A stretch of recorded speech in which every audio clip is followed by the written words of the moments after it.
Ma'am. Huwag niyo pong ibaluktot yung braso niyo. Nurse Yue, Doc, kumusta? mabuti na po ang lagay niya. Sabi ni Dr. Liu, ilang araw na lang discharge na siya.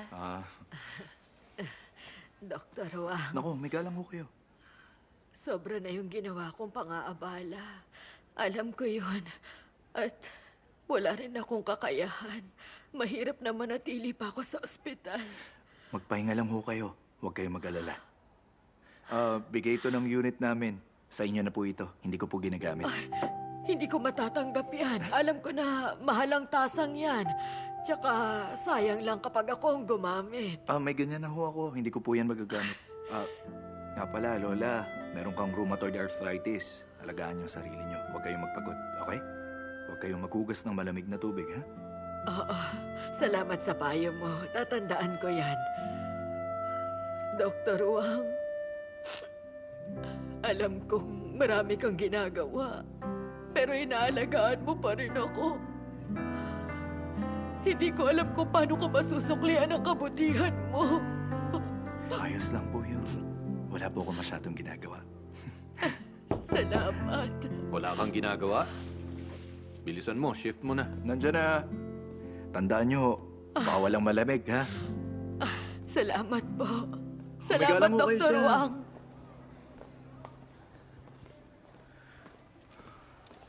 Bakit ka nandito? May hinatid na pasyente. Ikaw, Ako kasi yung nagatid sa matanda. Walang kamag-anak eh. i-discharge mo na siya. Huwag mong patagalin. Hindi pa tapos ang drip niya. Ba't ko i-discharge? Ipadala mo siya sa community hospital. Wala nga siyang anak. Matitiis mo ba yon? Kaya nga dapat mas lalo ka mag-ingat sa kanya. Pag nangyari ulit to, baka hindi na siya aalis ng ospital. Nangyari na to last month.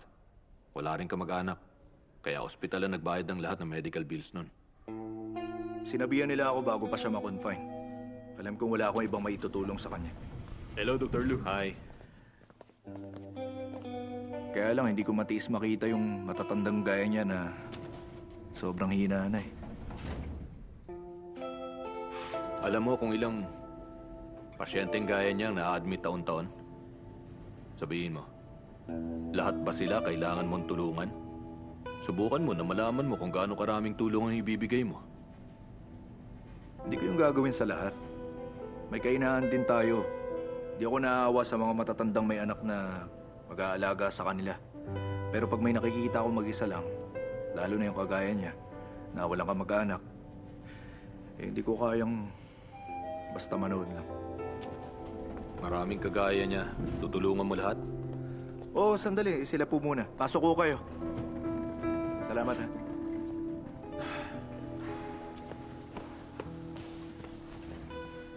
Master, sa tagal niyo po nagtatrabaho dito sa ospital, di ba kayo naawa sa kanila?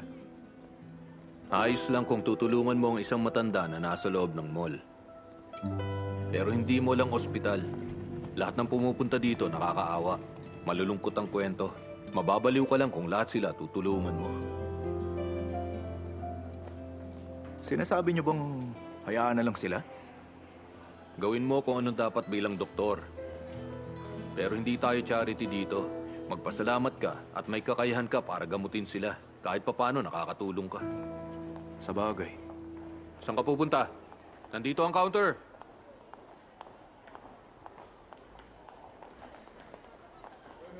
Kukuha kasi ako ng reseta para sa matanda. Tutulungan ko pa rin siya. Hindi mo ba pinakinggan lahat ng sinabi ko sa'yo, ha?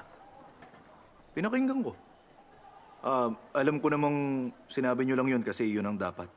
Pero alam kong mabait pa rin kayo. Bigyan mo siya ng gamot sa arthritis. Teka. Master, ilalagay ko yun sa tab niyo, ha? Salamat, Doc. Sige.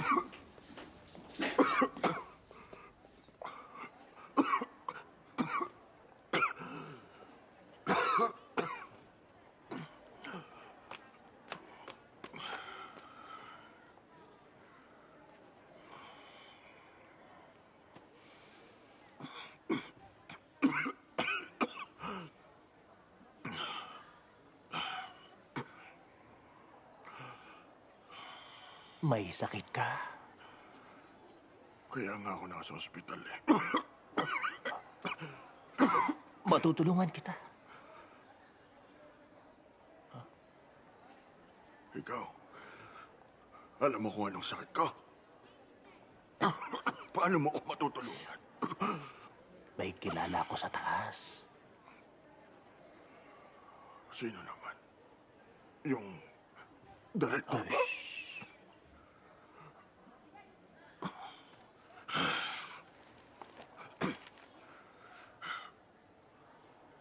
Matutulungan mo ako ma-admit. Gusto mo bang magpa-admit? Teka! Sigurado ka bang matutulungan mo ako?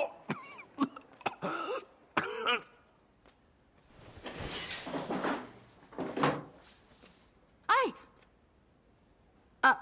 Sir, bakit nandito ka sa opisina ko? Hindi pa kayo tinatawag.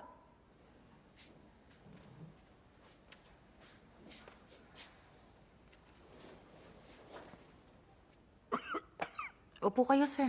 Dito po. Para ma-check ko kayo.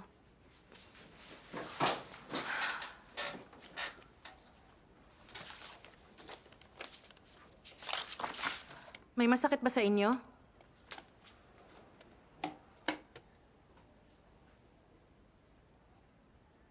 May masakit pa sa inyo, sir? Kukuku. Kuk.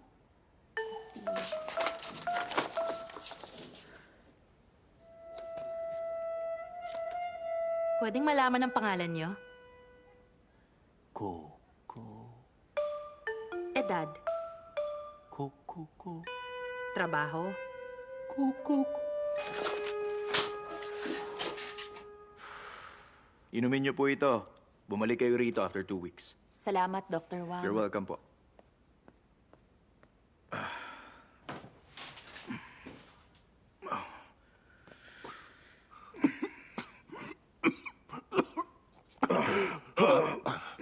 Doktor, tapos na ang shift niyo. Tapos na po, sir. Wala pa po rito ang papalit sa akin eh. Ako na lang po muna. Gusto ko magpa-admit. May masakit po ba sa inyo? Sumasakit ang dibdib ko. Pakiramdam ko, lagi na lang sumisikip. Parang hirap na ako sa paghinga. Kailan niyo pa ho naramdaman yan? Sabado pa. Ilang araw na to. Bakit ngayon niyo lang ho naisipang pumunta? Para ho bang may tumutusok na karayom o namamanhid yung dibdib niyo? Gaano katagal niyong nararamdaman? Walang tumutusok.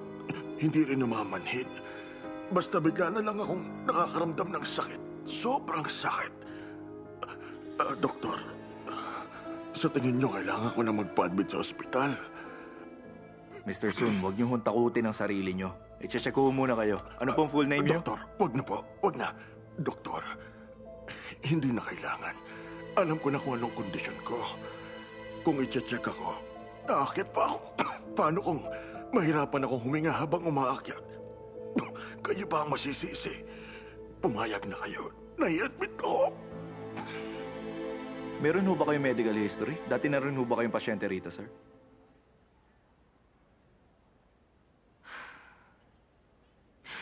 Hindi pwedeng puro na lang kukuha. Kailangan yung sabihin kung anong nararamdaman nyo. Masakit ang ulo nyo? Sumisikip ang dibdib? May problema ba sa paa nyo? Kailangan nyo sabihin para alam ko ang problema. Hindi ko pwedeng sabihin.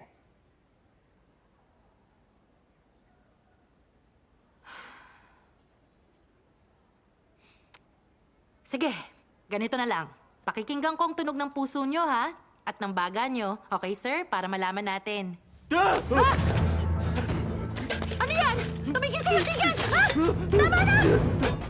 Dinala ko na yung mga kailangan. Kaya pumayag na kayong i-admit ako sa ospital. Kailangan ho muna kayo ma-check up. Malay ho natin, hindi kayo kailangan i-admit. Alam ko na nga kung anong kondisyon. Alam ko na. Ganito. Magpapa-admit muna ako. Tapos tsaka muna ako i-check up. Sige nga ho, sabihin niyo sa akin anong sakit niyo. Meron akong... Kalimutan mo na. Aalis na lang ako. Bakit ba hindi kayo papayag na ma-admit ang pasyente dito sa ospital ninyo, Sir, ha? minahon lang ho kayo. Malala po ang kubo nyo. Kailangan po kayo mag-check up Siguro bago na kayo umalis, wala sir. akong pabayad. Gusto ko lang namang magpa-admit. Sandali, ibibigay ko po number ko. Bakit ba ayaw niyo akong i-admit dito? Sir, hindi naman po sa ganun. Huwag naman po kayo magalit sa akin. Kailangan nyo munang ma-check up bago kayo mai-admit sa ospital. Tulong! Hindi po birong ubo nyo. Alam ko yan. Kailangan din namin makasiguro, sir. Sandali lang. May kilala ka sa taas, kaya ikuha mo ako ng ward. Ano ba yung tama na po yan, sir. pinagsasabi mo? Kausapin mo ako. Sir, sandali lang. Sir, Ayos ka ng salita. Sir, Kausapin mo ako. biniwan nyo na po siya. Kaya lang, Sige na po, bitaw na po. bumitaw na kayo, Hindi ba may kilala ka sa taas, kaya ikuha mo ako ng ward. Oo, kilala ko ang Diyos na nasa taas! Bilisan mo, Miss Jo! Tumawag ka kaagad sa mental hospital! Opo! Security!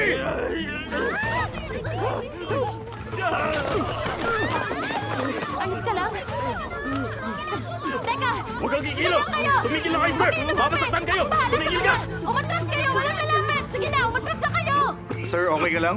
Huwag na lang po kayong tumingin sa kanila. Tumingin kayo sa akin. Hindi nila kilala ang Diyos. Kilala ko. Kaya sumunod kayo sa akin. Sige na, huwag mo na silang tingnan. Dito ka lang. Atras! Umatras kayo! Diyan ka lang! Huwag kayong lalapit! Ingat kayo, Dr. Bao!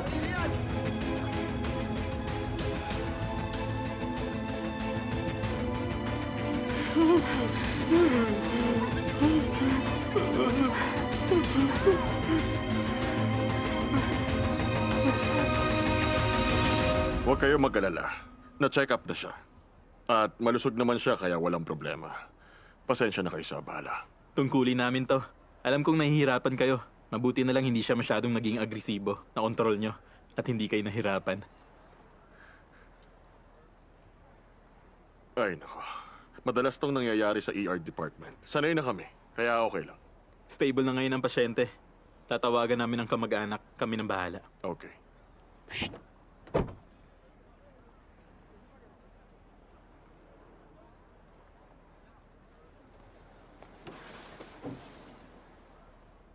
Napakabuti mo. Babalik ako para iligtas ka. Maraming salamat. Mas mabuti kung wag ka nang bumalik. Teka lang. Kukuku. Kukukukuk.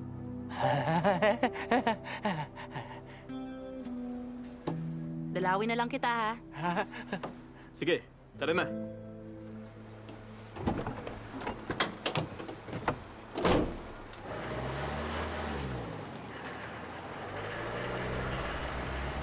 Halika na. Gamutin mo muna yung sugat mo. Okay. Nga pala. Hindi sa minamaliit kita. Pero may mga security guard. At maraming doktor na lalaki. Bakit ikaw ang pumigil sa kanya? Paano kung hindi mo kinaya? At nasaktan ka niya? Pero napigilan ko naman siya, di ba? At kahit maraming doktor na lalaki, nakatayo nga lang si Yang Ming at Oo, hindi sige siya na. napigilan. Huwag ka nang gumaya sa kanya, ha? At saka, ayoko nakikita kang lumalapit o nakikisalamuha dyan kay Louie. Wala kang matututunan sa kanya. Maliwanag?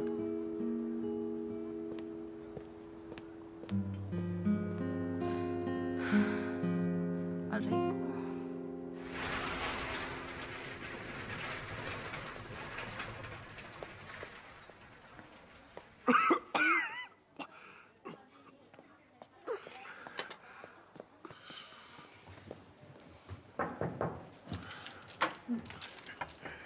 Kilala ko siya. Pahinga po muna kayo. Ayos lang ako, Doc. Hihintayin kita. Doc? Pa? Kailan ba ako ililipat sa ward?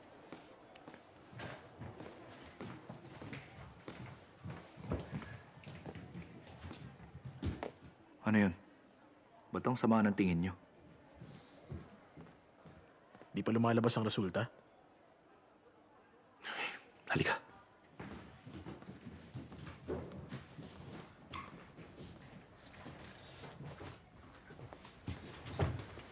Pasyente siya. Sa oncology department. Tiningnan ko ang profile niya at meron siyang terminal lung cancer. Palipat-lipat ng ospital. Kasusundo lang sa kanya ng pamilya niya. Bakit pumunta pa siya sa ER? Teka nga, Dr. Wang. Mahigit 1 taon ka na sa akin. Bakit hanggang ngayon ignorante ka pa rin at napakababaw ng pang-intindi mo, ha? Master, pwedeng habaan yung pasensya nyo? Okay. Susubukan ko na ipaliwanag sa'yo na maayos, ha? Dumating na siya sa stage na pwede niyang kainin ng kahit ano at magagawa niyang kahit anong gusto niyang gawin. Pag nagpupunta siya sa ospital, kailangan siyang iuwi ng pamilya niya. Kasi wala nang silbi kahit manatili siya rito. Sayang sa oras, sayang sa pera. At higit sa lahat, sayang sa energy.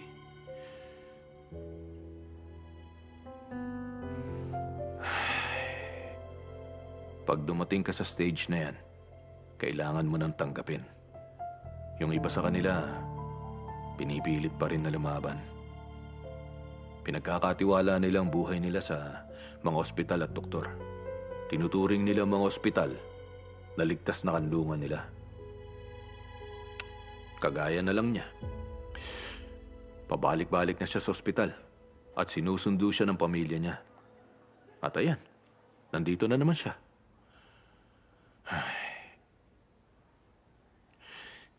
Anong gusto mo? Hindi ba dapat i-admit natin siya sa ospital? Ano kung terminal stage na? Hihintayin niya bang mamatay siya sa kanila? Gumagaan ang pakiramdam nila pag nasa ospital sila. At walang problema dun. Oo, walang problema. Tama ka nga dyan. Hindi ako makikipagtalo. Sige, umalis ka na. Pero ipaalam mo muna sa pamilya niya bago mo ituloy ang plano mo sa kanya, okay? Huwag mong bigyan ng problema ang sarili mo. Di ko naman kayo dinadamay. Kaya kong pasyente ko. Kaya mo mga pasyente mo? Nakakagamot ka ng cancer, ha? Huwag kayong makialam.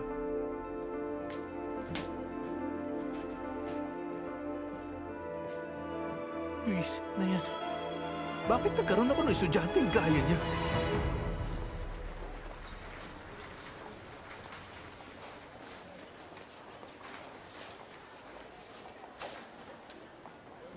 Yufei.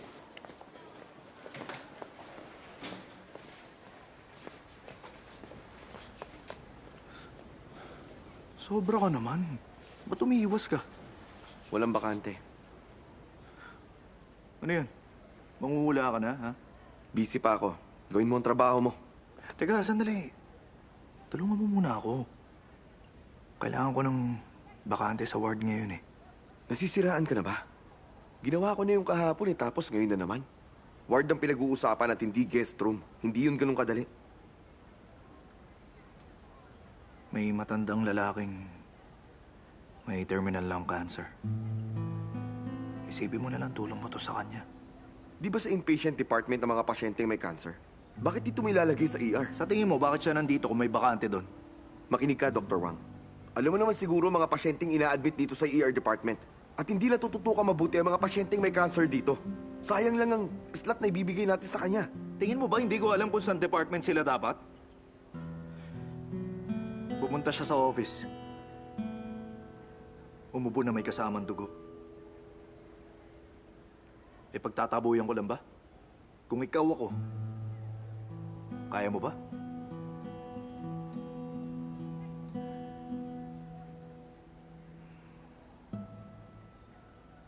Sige na. Magbabantay ako sa ward mamaya. Sasabihan kita. The best ka talaga. Teka, bed lang ang kaya kong ibigay dyan sa pasyente mo, ha? Kung may kailangan ka pa, bahala ka na. Salamat! Hello, Chang? Bakit? Itatanong ko lang kung may bakante dyan sa ICU. Meron, bakit?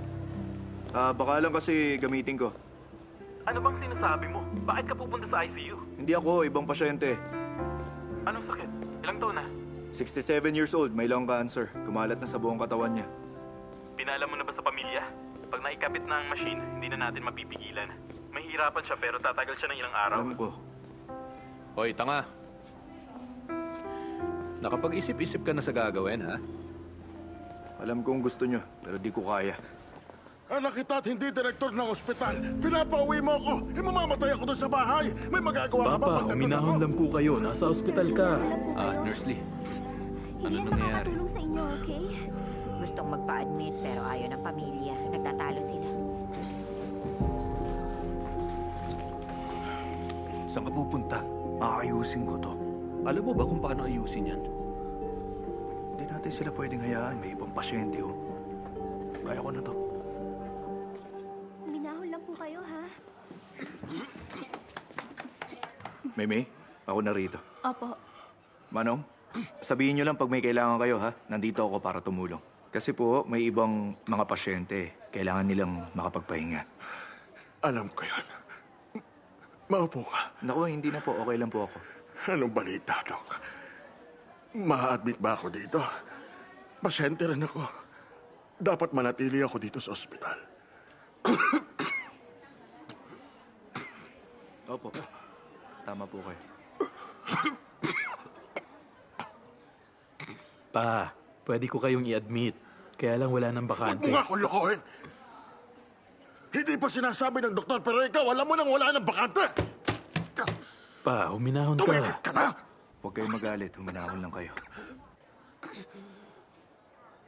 Tamang anak nyo. Nasa ER department po kayo. Dapat sa inpatient department kayo pumunta. Kaya lang wala rin pong bakante doon ngayon eh. Kapag gusto, may paraan. Mag-isip kayo. Kailangan niyo akong tulungan. Ha? Honey, sinabi na ng doktor na wala. Kaya umuwi na muna tayo. At kapag naasikaso na ng anak natin, bumalik na lang tayo dito. Bakit pa kasi kayo pumunta? Pwede naman akong maghintay. Pa, hindi kayo pwede maghintay dito. Kasi hindi na nila kayo magagamot. Ay, wag anak. Sinasabi mo bang hindi na ako gagaling? Na maghihintay na lang ako mamatay, ganun ba? Pa.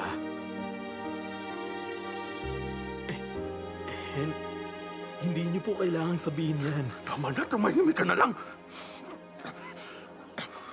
Umalis na lang kayo rito. Ayokong maging abala pa sa inyo. Kaya kong bayaran ang gagastusin ko dito. Hindi niyo ako kailangan bantayan. Maliwanag? Kaya umalis na kayo. Sige na, alis na. Alam kong pagod na kayo. Hindi niyo ako maloloko. Alis na! Mamatahan na. Nasasaktan kapag Pa, sinasabi huwag na po yan. kayong magalit. Relax lang. Sabihin mo, kailan ba ako napagod sa'yo? Ma, huminahon na po kayo. Tahan na po. Sige na po, ma. Tahan na po. Huwag na kayong umiyak. Huwag ka na magalit pa.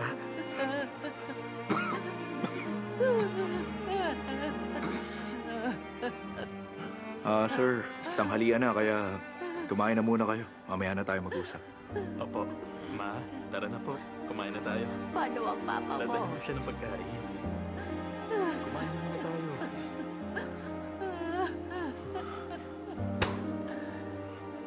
Mag-iisip po tayo ng paraan, Manong. Kumalma lang kayo.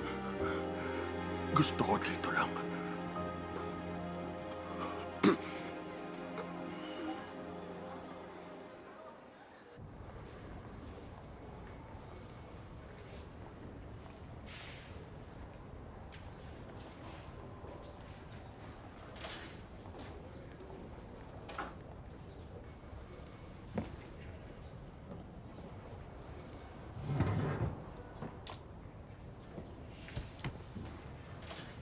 Salamat, Doc. Yung mama mo nakauwi na? Oo, hinatid siya ng asawa ko. Matanda na siya at mahina na. Hindi siya pwedeng manatili na matagal. Wala akong ibang ibig sabihin. Pasensya ka na. Naabala ka pa namin. Hindi naman ganyan si Papa dati. Normal sa mga pasyente ang mainitin ng ulo. Alam ba ni Mr. Sun ang sakit niya? Oo. Sinabihan siya bago ang treatment. Anong tanong ng doktor?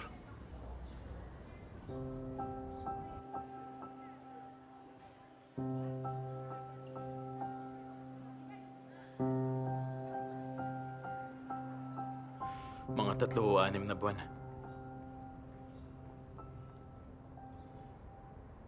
Pero bakit gusto niya pa rin magpa-ospital? Hindi niya ba kinakaya ang pressure? Hindi naman siya ganyan mag-isip nun eh. Sabi niya pa nga huwag naming seryosohin. Nagbago siya pagkalabas niya ng ospital. Sabi ng doktor, dalasan namin ang pakikipag-usap sa kanya. Kaya lang may visiting hours sa ospital at ilan lang ang pwede sa ward. Mas mabuti kung nasa bahay siya.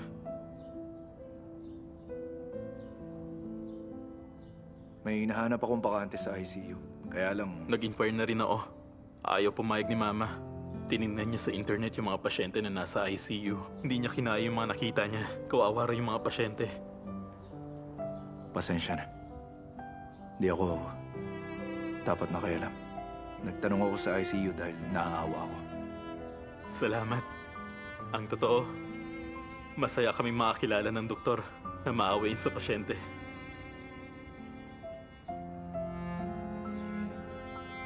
Dr. Wang, pwede bang humingi ng pabor sa inyo? Pwede bang patigilin mo siya? Kasi hindi rin kakayanin ang katawan niya.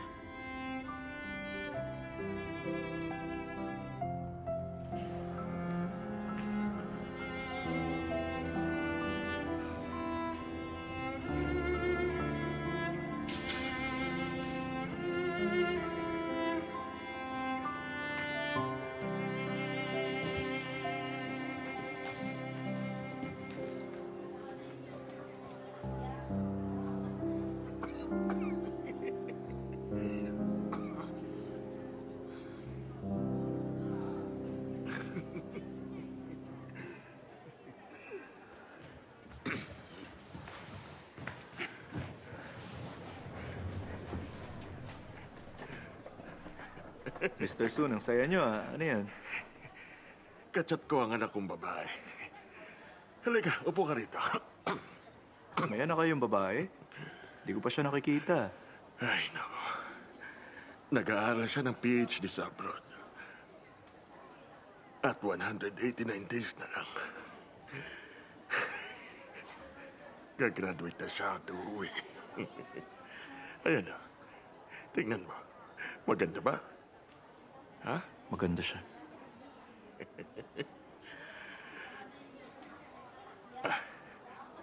May girlfriend ka na ba? Meron po. Sa tingin ko, meron. Parang meron. Na parang wala rin. Bakit mo sinabing sa tingin ko? Oh, alam ko na. May nagugustuhan kang babae. Kaya lang hindi kanya gusto.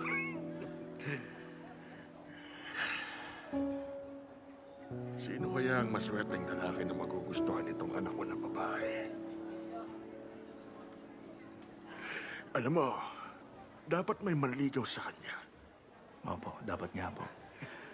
Pero, sasabihin ko sa kanya na dapat taga rito yung lalaki. Walang signal.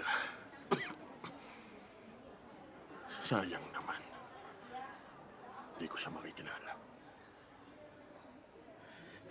Ano ba kayo?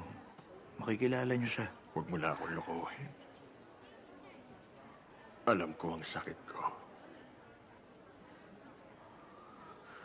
Pinakamatagal na yung 6 months. Baka hindi na ako. Hindi ako abutan ng anak kong buhay.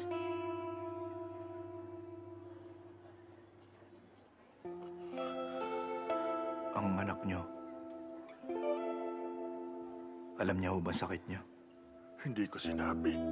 Pag nalaman niya at hindi siya makauwi rito, sigurado ako na malulungkot lang siya. Pero natatakot ako na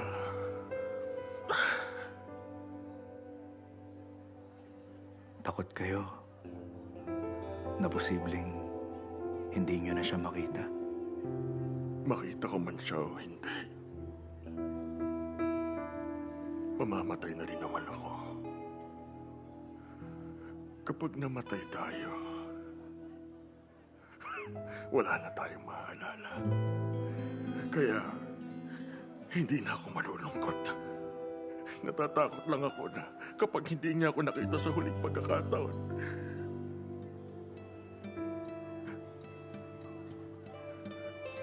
baka hindi niya makalimutan ang son. Baka matrauma siya. Hindi ko na siya nakakasama sa nakalipas na 2 taon na rin. Kaya kapag hindi niya ako nakita, sa huling pagkakataon, natatakot ako na sisihin niya ang sarili niya at magilty sa pagkawala ko. Malulungkot siya. Kaya gusto ko sana na masabi ito sa kanya. Gusto ko na mapagaan ang loob niya bago ako tuluyang mamaalap sa kanya. Nakapagtanong na ako. Meron kayong available na makina dito na ang tawag ay breathing machine. Pinakabit nyo sa katawan. Doon nyo hinihiga ang pasyenteng naghihingalo na. At pinapahaba ang buhay ng pasyente gamit ang makinang yon.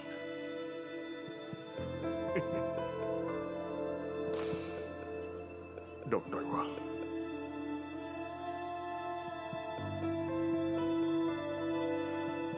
Pwede ba akong humingi ng pabor sa'yo? Pag dumating ang araw na hindi na kinaya ng katawan ko, sasabihin ko sa pamilya ko,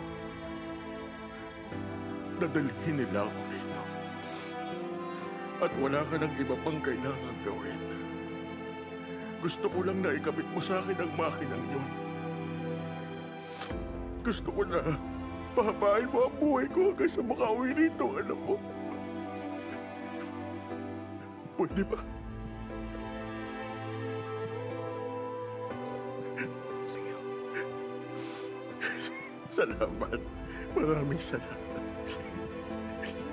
Ano ba yan?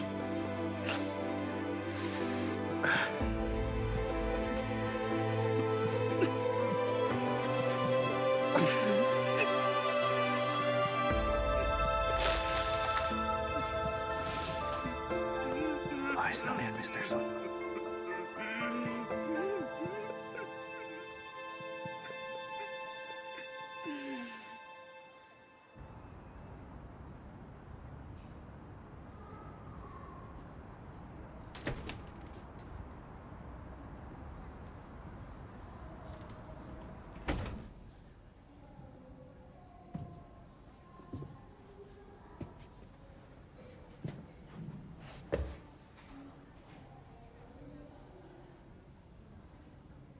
Anong meron doon?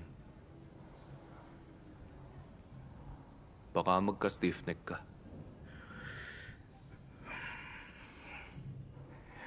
Di lang kasi ako mapakali. At hindi ko alam kung anong gagawin.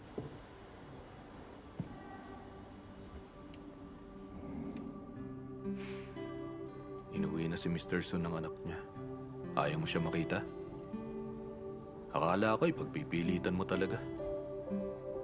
Bakit bigla ka na lang umatras?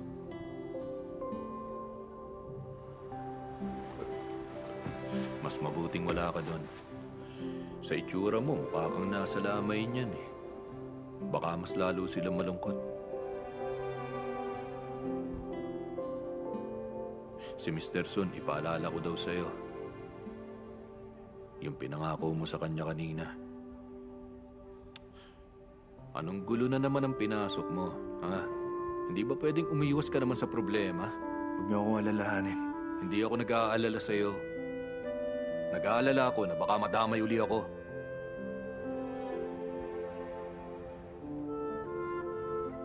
Alam niyo, minsan, pakiramdam ko wala akong silbi. Mas mahirap ang sitwasyon nila. Pero mas positibo sila mag-isip. Kaya mas lalong sumasama ang loob ko.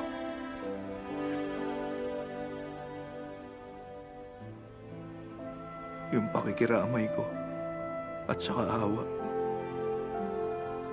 Nawawalan ng halaga. Pero wala rin akong magawa para tulungan sila.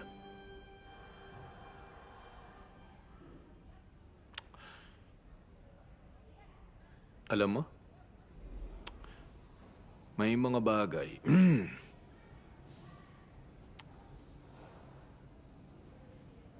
na hindi lang dapat ikaw ang umintindi. Dapat maintindihan din nila. Pero bakit sumasama ang loob mo sa nangyari?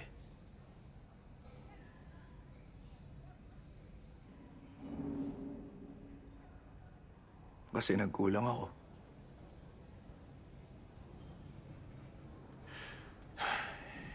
Merong tinik sa bawat puso ng tao. At hindi yun tumutusok sa iba. Sa sarili lang natin. Pakiramdam mo ba heartbroken ka? Oo. Heartbroken nga.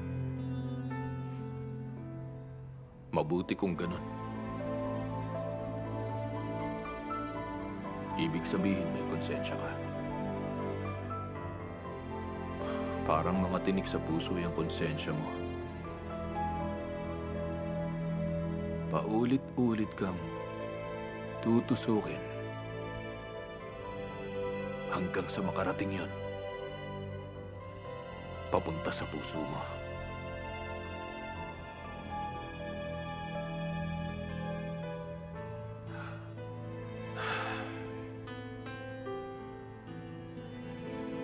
Ano bang tingin mo sa lugar na to?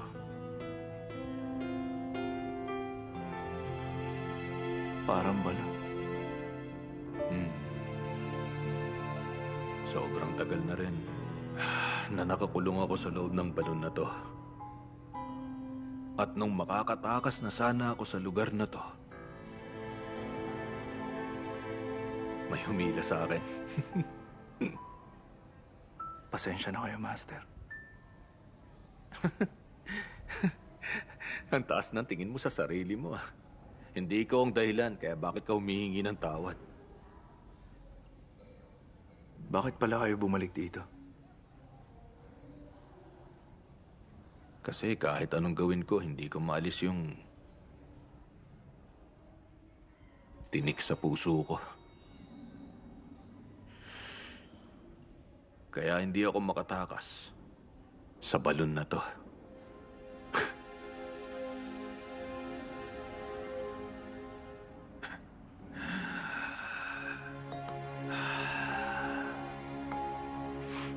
At ngayon, ikaw naman.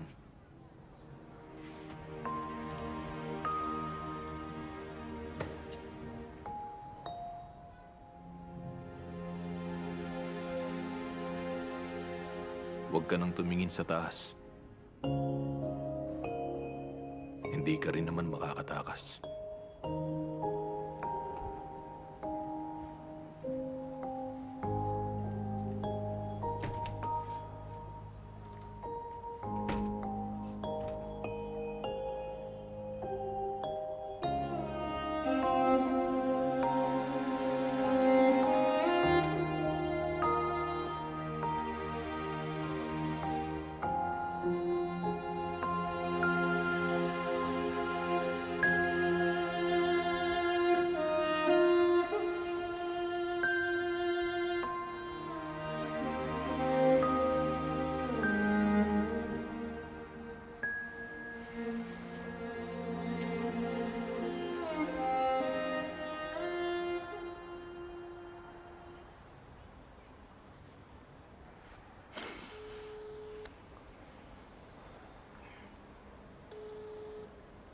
May kailangan ka ba?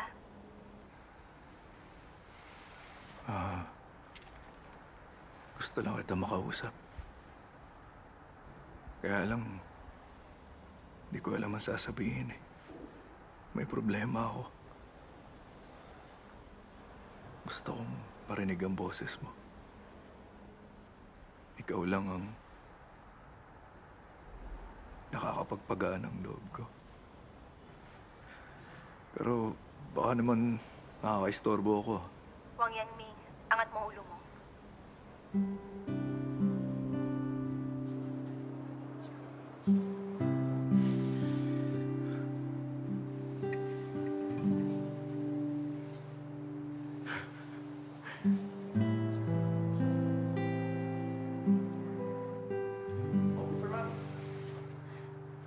Sorry, may gagawin pa ako. Saka na lang. Hay, sakto ang dating mo. Busy pa ang mama niya. Iwan ko muna si Lele sa'yo. Ayos lang. Makinig ka sa kanya, okay? Hanapin mo ako pag may kailangan ka. Officer, Bakit? babalik na ako ah. Okay. Sige. Tara.